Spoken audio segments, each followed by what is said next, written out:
Welcome to the Mogo Trails. Welcome to a rider briefing of a very different kind. We've reached a major milestone in our project, and it's called dropping the tape, which means this is ready for wheels. And it's an absolutely amazing feeling to be able to show this, what we've been working on for now around about 3 years, with you and the rest of the world. I want to thank Jumplines Shire Council, who gave us the contract to build this thing. We're building it together with Next Level Mountain Bike, our key construction partner, and we are having fun in State Forest.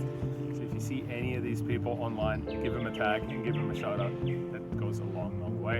And also another very important partner was the Batemans Bay Mountain Bike Club, who helped us a lot getting all these trails ready and now being able to share them with you guys.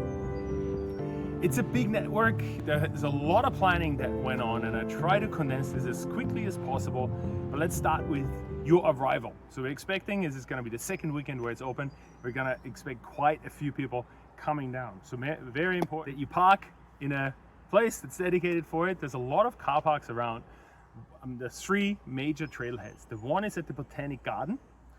Keep in mind there's a gate that locks at night, so make sure that your car is out of there before the gate locks, usually around sunset. The other major trailhead is where we are right now. We're standing on this big wall on a trail that is called the Mogo, and it obviously starts in Mogo. There's a big car park here, so you can use that obviously. And then right in here, the trailhead itself is still under construction, but the trails are absolutely perfect and ready to ride for you. And the third one, that's if you come from the other side, if you come from Batehaven, there's a road called Curtis Road, and that's the third access from there. There's no car parking right there, but in a place called Corrigan's Cove, massive car park. And in all those three locations, there's cafes, there are toilets, so all that infrastructure that is necessary all can be found at all those three major trailheads.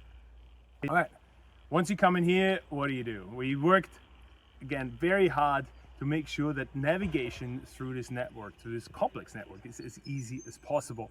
And so for that, we put a lot of signs out, and the signs tell you obviously the name of the trail you're about to hit, but also where it's going to. So take a bit of time, read what's on the signs. There are locations, they're called minor trailheads, that help you guide your way around, and it all correlates with Trailforks. So if you haven't used it before, there's a QR code at the trail maps they can scan, or just go to Trailforks and look for Mogo Trails, and then you can find all of that in here. Keep in mind that it is dropping of the tape. It is not the full opening of the network yet. We have around about 75-80 kilometers of trails that are right now open, but there's a lot more to come, and it also means there's build crews out here. It means with that comes a bit of responsibility from your perspective as well. So if you see bunting out, if trails are closed, we really do mean that, because if you ride down them, odds are you're gonna come across an excavator, and we don't want that. So A, it's not safe, and B, you're holding up the crews who need to build a lot of amazing trails. Another thing is the trails are all on state forest, but there's some original trails still around, like that we, because of land management issues, weren't allowed to touch. Mainly talking about the dam loop. If you remember the wild wombat, we actually raced on those. Those trails are still here, but they're not part of the official Mogo Trails network, just as a little FYI. What if something happens? Well, if you hurt yourself, we have obviously informed the ambulance New South Wales, so they have trail maps, and we're working with them. And all the trails, if the trail markers, they have what three words is the system that we're using here to identify where you are. So it's if you download the Emergency Plus app, which is always a really, really good idea to have that in your phone.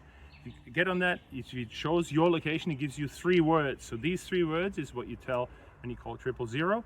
But we also have those 3 words on those posts at the bottom. Most of them actually have those 3 words written on them, just as a little helper there. Bike shops currently are here. There's one in Batemans Bay. There's another one near the Curtis Road entry, and there's one in Maruya. More to come in Mogo, which is going to be really exciting. But yeah, there's places here to hire bikes. When it comes to shuttling, so there's no official shuttle provider here yet. This is definitely in the planning, in the works for the major opening, which is going to happen early next year, maybe even sooner, but that's still in the works. If you come here for the first time, I recommend hopping on your bike, hopping on your e-bike or on your regular bike, and start exploring a little bit. Because lots of different areas, not all of them can be shuttled, and I think by bike is the best way to start exploring that until there's official shuttle provider here on site. Yes, Jumplines, they will be open, they're not open yet. The reason is, so far we've only built the black one, and we're not going to open the black one until the blue and the green are open as well, because we need to manage the traffic on there. If riders who are maybe not black jump riders kind of hit that means they're going to cause a little bit of damage, so we want to spread that over the 3 jump lines. There's also, as you can imagine, those big areas where we move a lot of soil that needs quite some time to actually settle and bake in the sun to be perfect. So that's why they are not open yet. They're fully closed off. Please do not ride them. Yeah, there will be one gym that's going to come a little bit later in the network. Hey Juliana, if we come here for the first time, where is a good place to stay, you reckon? The whole Bateman's Bay and Eurobodalla Shire area is actually perfectly set up for visitors. So there's a host of different types of accommodation options. You can camp, there's motels, there's hotels, there's caravan parks, there is lodges, there's cabins. You can pick and choose at your heart's content really. And yeah, make this a road trip. Come down. Narooma is only 40 minutes down the road with an awesome network, with a different style of trails. I think these 2 networks are really going to complement each other well. All right, Juliana, have I forgotten anything else? Or can I go back to riding my bike? I think let's go ride. Let's go ride. Find some coffee. All right. Look forward to seeing you this weekend here. It's going to be fantastic. Or next weekend, or whenever in the next few years. We love this place so much. We relocated down here. We live in this wonderful area, and yeah, time to ride some bikes now. See you on the weekend. Whoop.